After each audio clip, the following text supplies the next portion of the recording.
Business ആരംഭിച്ച് മുന്നോട്ട് വരുമ്പോൾ ചില തടസ്സങ്ങൾ നേരിടുന്നവരുണ്ട്.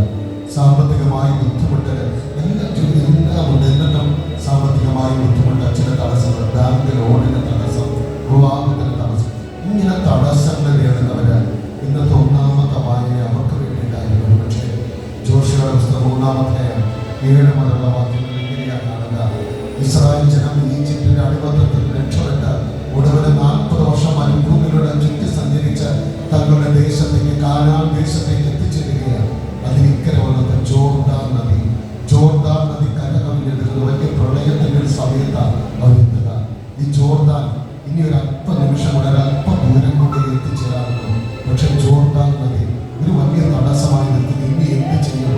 ജനത്തിനറിയാം ഇങ്ങനെ കരയുടെ ദൈവം ജോഷുവയെ വിളിക്കുന്നുണ്ട്.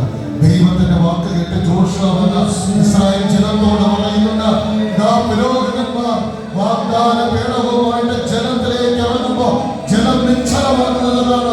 ആ സമയത്ത് വാഗ്ദാന പേടകവുമായി പുരോഹിതന്മാർ ജനത്തിലേക്ക് ഇറങ്ങി ജനം നിശ്ചലമായി. ജനം ഇങ്ങനെ മതില് പോലെ 2 ആയി വഴി മാറി നിൽക്കുന്നു. ആ ജനത്തെ